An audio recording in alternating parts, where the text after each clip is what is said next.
Brevet blanc numéro 1, suite de la correction de l'exercice 3. Question 3.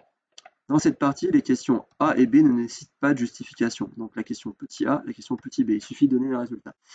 Léla a saisi une formule en B2, ici. D'ailleurs, si vous remarquez, la formule, elle est écrite là, parce que la cellule est cliquée en quelque sorte, est sélectionnée. Donc quand on sélectionne une formule, on a dans le champ de saisie, ici, qui apparaît la formule, si je puis dire. Et donc la question, on vous dit qu'elle a étiré la formule, donc elle a pris la formule ici et elle a étiré jusqu'à là. Ok, super. Et on vous pose la question, quelle formule est alors inscrite dans la cellule F2? Et oui, c'est-à-dire ici. On ne vous demande pas en B2, sinon ça serait trop facile, effectivement, on vous demande ici. Donc là, la formule, on la connaît, mais même si elle n'était pas donnée, même si on ne l'avait pas vue, on doit être capable de comprendre que, en fait, c'est ça là, traduit en langage informatique. Donc, qu'est-ce qu'il faut coller là-dedans pour obtenir ça? Donc, on ne va pas mettre du X, et il y en a plein qui m'ont mis du X, c'est assez terrible. En fait, il y en a plein qui m'ont mis 9 aussi. Il y en a plein qui n'ont pas compris, en fait, comment ça marche. Ok? Donc, qu'est-ce qu'on met ici? Eh bien, dans une cellule, on saisit déjà entrée pour que ça soit une formule. Et donc, qu'est-ce qu'on veut? Eh bien, on veut calculer avec la valeur qui est là. Donc, si on reprend la formule qui est là,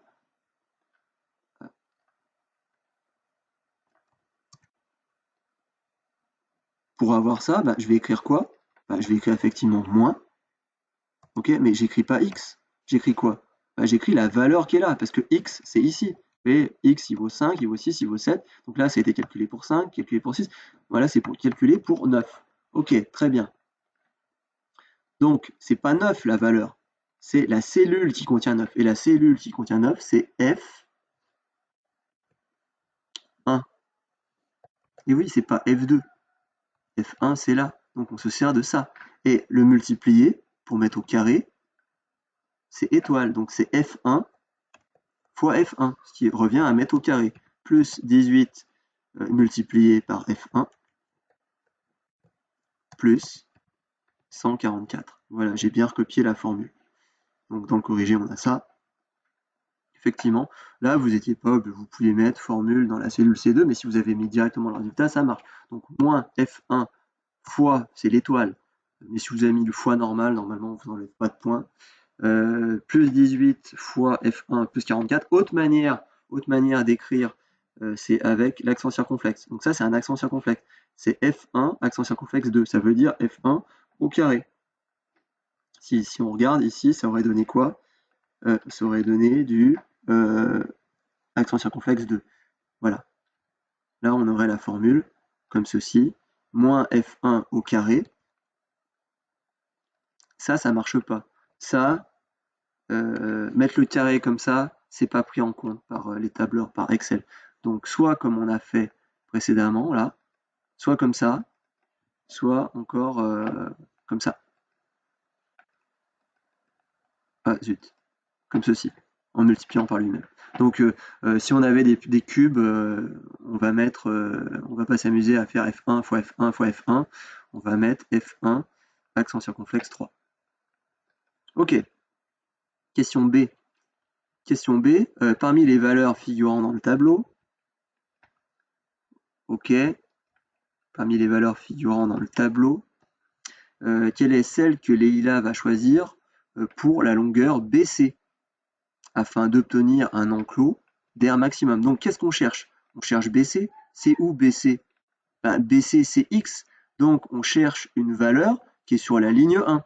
5, 6, 7, 8, 9, 10, 11 ou 12. C'est l'une de ces valeurs qu'il faut choisir. D'accord? Pour avoir une aire maximum. C'est où l'air? L'air, c'est sur la deuxième ligne.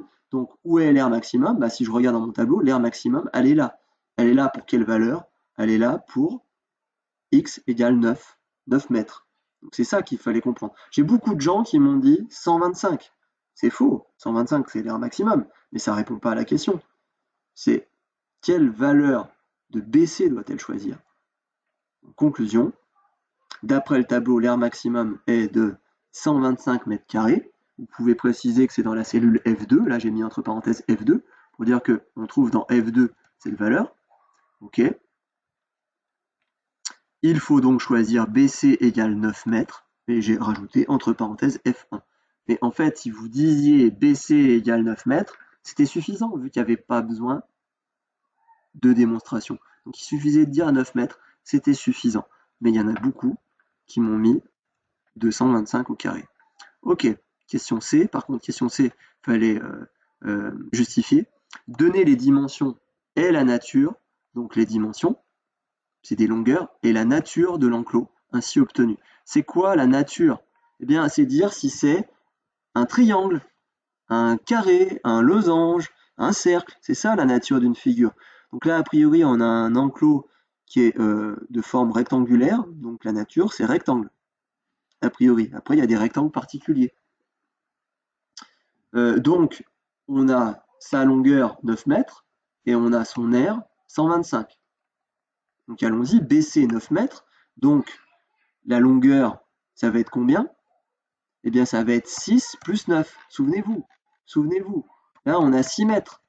Ok, donc si je reprends la figure de départ, donc là j'ai 6 mètres, là j'ai X, on a choisi 9. Eh bien, on va faire 6 plus 9, c'est le premier calcul à faire. Il y en a très peu qui l'ont fait. C'est où?